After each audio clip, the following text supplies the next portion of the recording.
आला हजरत ने कहा था रुख दिन है या महरे समा, ये भी नहीं वो भी नहीं, शब जुल्फ या मुश्के खुता, ये भी नहीं वो भी नहीं, दिन लहब में खोना तुझे, शब सुबह तक सोना तुझे, शर्मे नबी खौफे खुदा, ये भी नहीं वो भी नहीं। बस हम सुनते हैं समझते ही नहीं। दिन लहब में खोना तुझे, शब सुबह तक सोना तुझे, यानी दिन तो दिन खेल कूद में गुजार दिया और रात सुबह तक सोने में गुजार दिया। तो दिन खेल कूद में, रात सोने में, ना नबी की शर्म ना खुदा का खौफ। दिन लहब में खोना तुझे, शब सुबह तक सोना तुझे, शर्मे नबी खौफे खुदा, ये भी नहीं वो भी नहीं। अरे ये भी शर्म नहीं आती कि कब्र में जाना है, नबी से मुलाकात होगी तो शर्म आएगी कि नहीं आएगी? चेहरा ऐसा बनाए फिरता है, 80 साल की उम्र हो गई है फिर भी बिल्कुल 15 साल का लौंडा बनना चाहता है।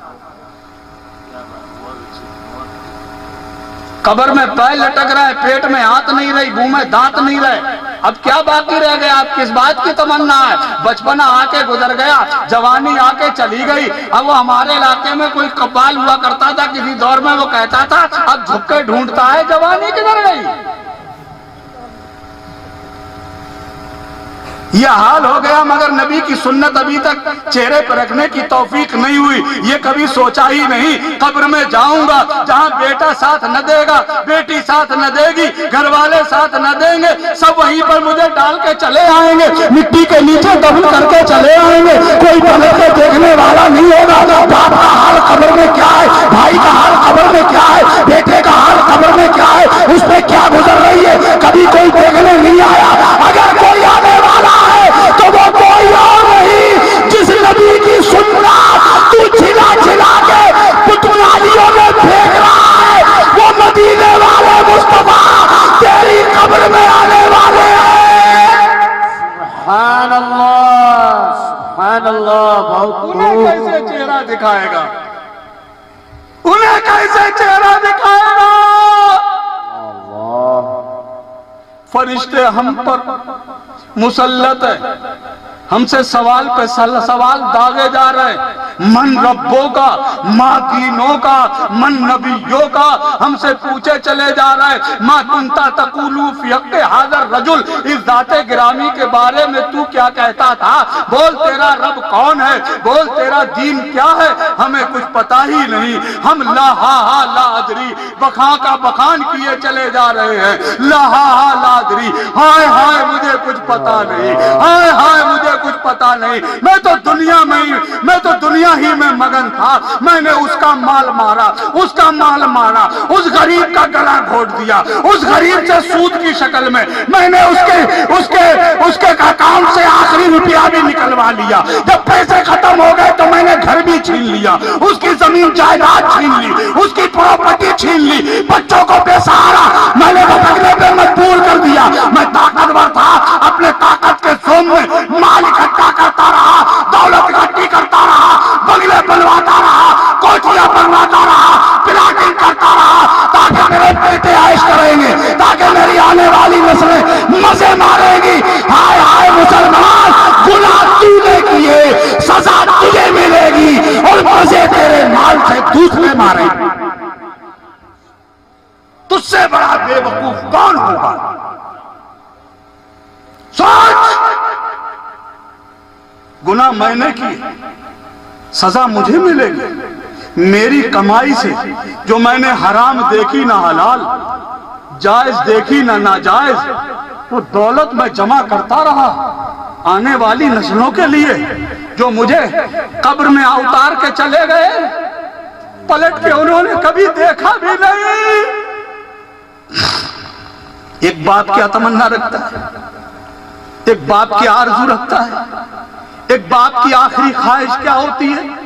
यही होती है ना, मैं मर जाऊंगा, कब्र में तख्ते लगा दिए जाएंगे, मेरा बच्चा मुझे अपनी जिंदगी की अनमोल दौलत जो मुझे देगा वो ये है कि मेरी कब्र पे 3 मुट्ठी अकीदत से डाल देगा। मगर हाय मुसलमान, जिसके लिए तूने पूरी जिंदगी अकारत कर डाली, पूरी जिंदगी बर्बाद कर दी, अपनी पूरी जिंदगी में आग लगा दी। तेरा बेटा आया भी कब्र पे तो उसे मिट्टी देना तक नहीं आया।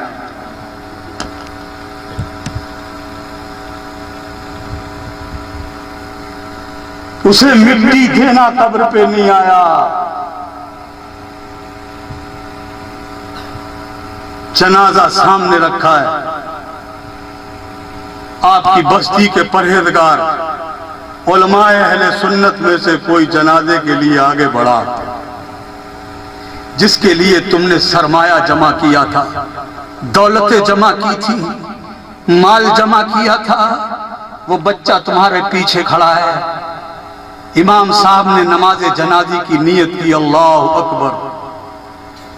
बेटे ने भी देख दाग के कर ली अल्लाह अकबर, मगर तुम्हारे बेटे को इतना पढ़ना भी नहीं आया, अल्लाहुम्मा ग़फ़िर लिहय्यिना व मय्यितना व शाहिदना व गायबना व सगीरना व कबीरना व ज़करना व उन्साना। उसे पढ़ना नहीं आया, वो ये नहीं कह सका अपने रब के दरबार में, अल्लाह हमारे जिंदों को बख्श दे, हमारे मुर्दों को बख्श दे, जो हाजिर है उन्हें बख्श दे, जो गायब है उन्हें बख्श दे, जो मर्द है उन्हें बख्श दे, जो औरतें हैं उन्हें। ये तक नहीं कह, जिसके लिए दौलतें सवार सवार के रखते रहे। या औलाद, तुम्हारी आंख बंद होते ही तुमसे नजरें फेर लेगी। मियां तुम्हारा जनाजा पड़ा होगा, तुम्हारे जनाजे के लिए तुम्हारी औलाद कफन बाद में लाएगी, पहले तुम्हारी अकाउंट की किताब देखी जाएगी। देखो हमारे बाबा की खाते में कितने पैसे हैं, पहले इसे बांटो।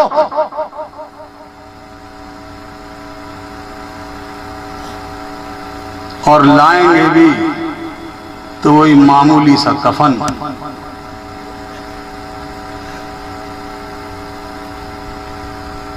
हाँ, अलबत्ता फातिहा में बहुत जबरदस्त इंतजाम हुआ।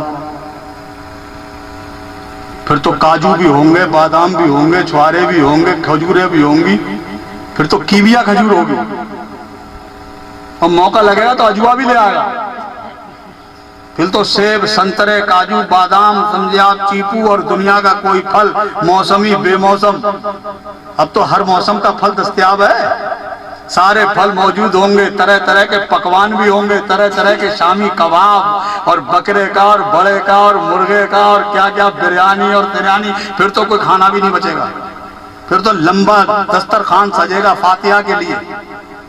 आज तू काजू भी लाया है, आज तू बादाम भी लाया है, आज तू रसगुल्ले भी लाया है, आज तू मिठाई की हर किस्म की मिठाई लाया है, हर तरह के फल लेके आया है। नौजवान, कभी तूने बाप की जिंदगी में बाप से पूछा, मेरे बाबा तुम खजूर खाओगे? कभी जिंदगी में मुतालबा किया, अब्बा आपको काजू खाने की लगती है, बादाम खाने को दिल चाहता है, बिरयानी की खुशबू आपको अच्छी लगती है, बिरयानी खाएंगे बाबा? सोचा है कभी? पूछा है कभी? अरे इस फातिहा के लिए लाके तूने जमा किया, अब बाप के लिए नहीं किया, अब तो जमाने को दिखाने के लिए किया है। अगर तू सच्चा वफादार था तो अपने बाप की जिंदगी में बाप को ये अनमोल चीजें लाके खिलाता, ताकि तेरा बाप खुश हो गए तेरे लिए अल्लाह से दुआ करता, ये अल्लाह मेरे बेटे ने मुझे खुश कर दिया, ये अल्लाह तू मेरे बेटे से खुश हो जा। सुभान अल्लाह, सुभान अल्लाह, बहुत खूब हज़रत। मगर नहीं तो बाप का बुढ़ापा भी अच्छा नहीं लगेगा।